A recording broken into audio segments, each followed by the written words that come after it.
100일 등산 도전 5일차의 아침이 아직 밝지 않았습니다. 특별한 이유 없이 평소보다 일찍 잠에서 깨버려서 그냥 바로 등산을 나왔습니다. Hello world, 반갑습니다. 실타켓입니다. 해가 뜨려면 아직 1시간 이상은 더 지나야 합니다. 오히려 잘 되었습니다. 오늘은 밤을 좀 즐길 수 있게 되었습니다. 밤은 마성의 시간입니다. 어둠이 내리면 동시에 감성이 깨어납니다. 밤새 누구에게도 방해받지 않고 샘솟는 감성을 마음껏 사용할 수 있는 자유를 누리는 것에 익숙한 분이라면 어둠이 깔리면서 느껴지는 설레임을 잘 아실 것이라 생각합니다. 저는 완전한 심야형 인간입니다. 밤을 너무 좋아하고 밤에는 모든 일에 능률이 올라갑니다. 달만 보면 없던 힘도 생기는 늑대 인간입니다. 등산로까지 가는 길은 가로등이 많아서 별로 어둡지 않았습니다. 등산로에 접어들면 조금씩 날이 밝아올 것 같습니다. 새벽 6시도 안 된 이른 시간이라 등산로 근처에는 아무도 없을 것이라 생각했는데 등산로에 접어드는 동안 산에 가시는 분을 3분이나 만났습니다. 정말 또다시 겸손해야 함을 배웁니다. 우연히 하루 일찍 산에 와서는 당연히 산을 전세 낼 것이라 생각했습니다. 부지런히 산을 찾으시는 분들이 많습니다. 그리고 다시 한 번 더 반성합니다. 해가 뜨려면 아직 1시간은 더 지나야 하는데 야간 산행 준비를 전혀 하지 않고 나왔습니다. 해가 뜰 때까지 기다린 후 등산을 시작할까도 고민했지만 1시간을 기다릴 수는 없어서 일단 급한 대로 휴대폰의 랜턴 기능을 이용해서 길을 밝히기로 했습니다. 랜턴을 끄면 정말 아무것도 보이지 않는 상태입니다. 당연히 밤이었다면 오르지 않았을 겁니다.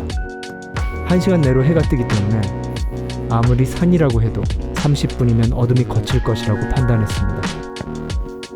기상청 날씨 정보와 레이더 영상을 통해 특별한 기상 변화가 없음을 확인하고 휴대폰 보조 배터리도 준비한 상태라서 어둡지만 올라가 보기로 했습니다. 어두운 곳에서는 꼭 하고 싶어지는 것, 이걸 안 하고 넘어갈 수는 없습니다. 성벽 근처에 켜져 있는 불빛이 보입니다. 죄송합니다. 한 번만 더 할게요. 4일째 오르는 등산로라서 어두워도 어렵지 않을 것이라 생각했는데 그렇지 않았습니다. 의지할 빛이 없다는 것이 등산의 난이도를 엄청나게 올려버렸습니다. 밝을 때는 그냥 안쓰러워 보이던 저 무덤도 어두우니 알 수 없는 위압감을 보여줍니다. 물론 이런 초자연적인 공포 때문에 등산의 난이도가 올라간 것은 아닙니다. 시야가 잘 확보되지 않아서 안전하게 발을 딛기가 어렵다 보니 혹시나 발을 헛디뎌 넘어지지 않을까 하는 걱정 때문에 한 발 한 발 옮길 때마다 집중을 해야 하다 보니 체력이 금방 떨어지는 것 같았습니다. 아침이 매우 가까운 시간이었지만 그래도 능선을 오르면서 조금씩 보이기 시작하는 서울의 야경은 정말 아름다웠습니다. 하지만 아침이 다가오면서 이슬이 내리고 등산로가 미끄러워지기 시작했습니다. 특히 나무 뿌리는 물기를 쉽게 머금어서 돌이나 낙엽보다 훨씬 더 미끄러웠습니다. 본격적으로 산을 오른 지 20여 분이 지나고 제 예상보다 조금 빠르게 어둠이 걷혔습니다. 이제 랜턴이 없어도 불편함 없이 산을 오를 수 있을 정도로 밝아졌습니다. 언제부터인지 기억은 나지 않지만 야간의 남한산성 성벽을 밝게 밝히는 빛이 보이기 시작했습니다. 성내천을 걷다가 멀리 보이는 조명을 처음 봤을 때는 산불이 난 것이 아닌가 오해했었습니다. 이 등산로에 더 익숙해지면 한밤중에 조명이 켜진 성벽을 구경하러 한번 올라보고 싶어졌습니다. 남한산성 서문 전망대는 이제는 야경 명소로 정말 유명해졌습니다. 지금처럼 유명하지 않던 시절에는 호젓하게 야경을 즐기기에 참 좋았습니다. 물론 과거에 등산을 해서 온 것은 아닙니다. 조카가 아기였을 때 잠투정하면 재우기 위해 나오던 저희 가족 드라이브 코스 중에 한 곳이었습니다. 서문에는 아직 어둠이 다 걷히지 않았습니다. 하지만 성문 너머로 붉은 아침 노을이 새어나오고 있습니다.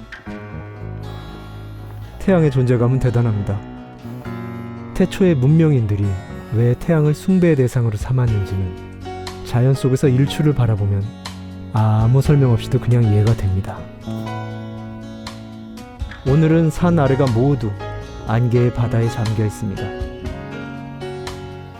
어제 그 자리를 묵묵히 잘 지키고 있는 소나무와 하이파이브 한번 해주고, 고요하고 잔잔한 바닷속에 눈과 마음을 담가봅니다.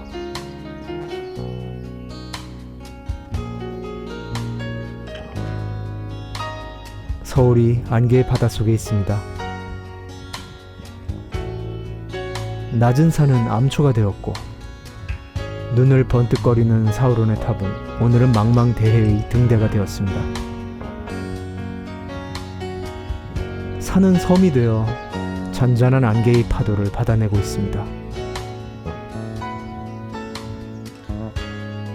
안개 덕분에 저도 물에 빠진 것 같은 모습이 되었습니다.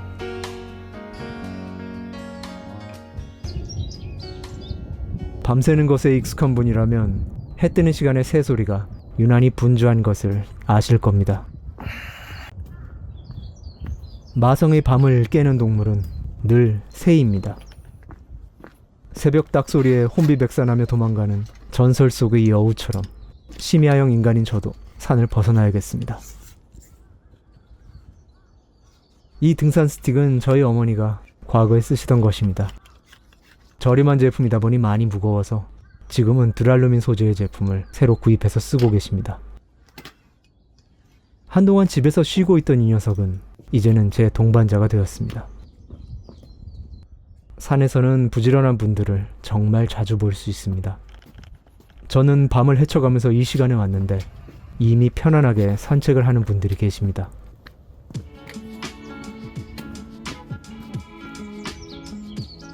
하산길은 새들과 함께하게 될 것 같습니다. 새들은 동틀녘과 해가 진녘에 활발한 먹이 활동을 합니다.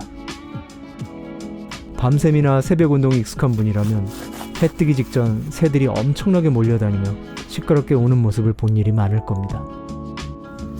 비둘기처럼 소위 출근을 하는 새들은 서로 커뮤니케이션을 하면서 단체로 빙글빙글 날아다니기도 합니다.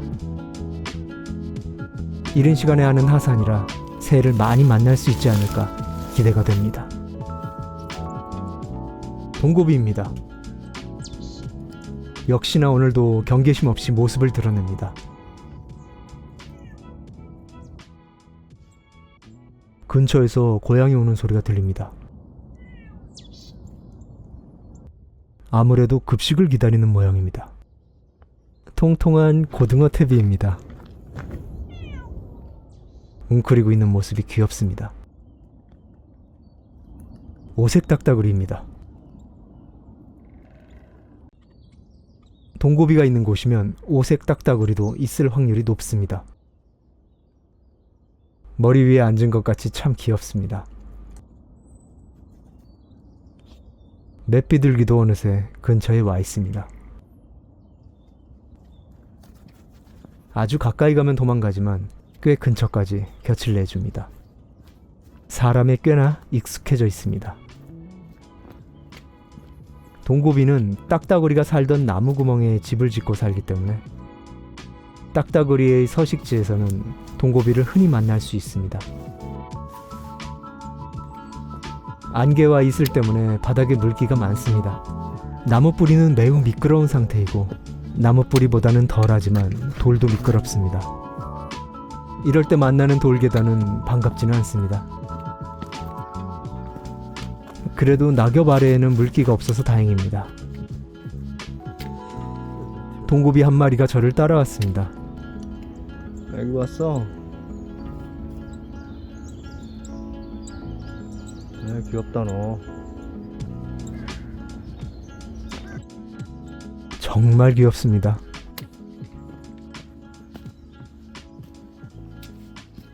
동고비의 마중을 받으며 산을 벗어납니다. 안개 때문에 여전히 비니에 물방울이 가득합니다.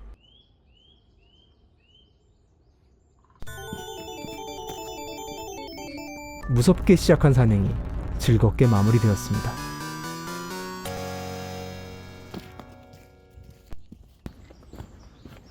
해가 뜨자마자 산의 모든 식구들이 정말 열심히 먹이 활동을 합니다. 미안. 놀랬어. 미안해. 이번에는 흰털이 많은 고등어 태비입니다. 참 예쁘게 생겼습니다. 본의 아니게 일찍 움직이게 되어서 하산을 했음에도 아직 7시 30분밖에 되지 않았습니다.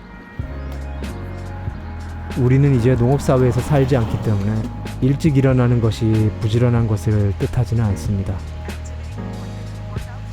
밤에도 일할 수 있고 일찍 일어나면 일찍 자는 것이 당연하기에 아침 일찍 일을 시작하는 것이 아주 중요하지는 않습니다.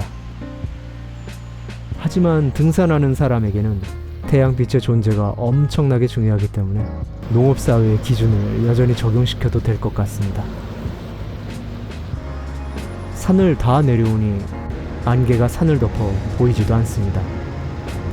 오늘 어쩌다 보니 부지런해서 참 다행입니다. 5일차 도전은 이렇게 마무리됩니다. 오늘도 즐겁게 걸으세요. 지금까지 실타캣이었습니다. 끝까지 시청해주셔서 감사합니다. 제 영상을 통해 소소하게나마 등산이 취미가 되는 분이 계시다면 정말 기쁠 것 같습니다. 아직 많이 부족한 영상이지만 더 좋은 영상으로 찾아뵙기 위해 열심히 노력하고 있습니다. 구독과 좋아요는 큰 힘이 됩니다. 그럼 다음 영상에서 뵙겠습니다. 감사합니다.